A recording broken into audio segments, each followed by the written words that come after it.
چې اتیا عالمان په باجوړ کې په خپلو وینو کې لمبېدلي الله له لاړ شي زه پرې یوازې ژاړم د معاشرې ډېر افراد داسې دي چې زما په وینو باندې خوشحالۍ مناوئ خو ما د الله دومره لویه سینه راکړې ده ټولې دنیا ته اعلان کومه چې که دا څوک په وردۍ کې مري که دا څوک په ګیره کې مري که دا څوک په پټکي کې مري که دا څوک قام پرسته مري او که څوک اسلام پرسته مري دا زما وینه ده دا زما بچی دی دا زما رور دی زما په زړه خوږېږي زه نن د ګیلمن وزیر د هغه په شهادت او د هغه په مرګ باندې خفه یم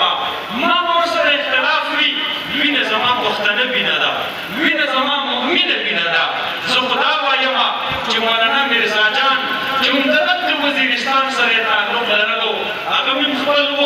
ګیلمن مې خپل و طاهر داوړ مې خپل و عثمان کاکړ مې خپل و او مولانا نصیب خان مې خپل و مولانا سمیع الحق مې خپل و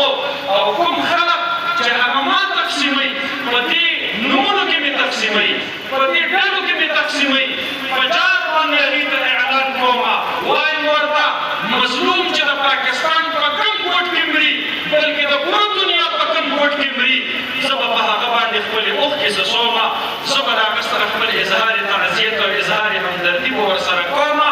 زمونږ دا خاوره دا نوره د دې څیزونو متحمله نه ده دا نوره د دې مینو متحمله نه ده دا خاوره نوره مینه غواړي دا مینه نه غواړي دا مینه غواړي دا خاوره دا نور اتفاق او اتحاد غواړي مسلمانانو د دې خاورې سره وابسته ورونو که په هره ډله کې یې که په هره پارټۍ کې یې که په هر ګروپ کې یې که د هرې ژبې سره تعلق ساتئ که فکر او نظریه مو هر څه ده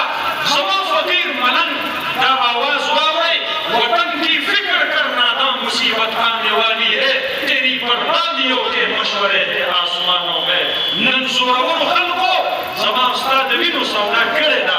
زما استاد دوبټو سودا یې کړې ده زما استاد عزتونو سودا یې کړې ده موږ ورته وایو هغه سړي کیسې د خپلو دماغونه وباسئ دې پیرې نه به د دې خاورې وړوکې او لوی ځوان او بوډا د امن او د مینې او د ورورولۍ لپاره مشترکه او په اتفاق سره غږ پورته کوي انشاءالله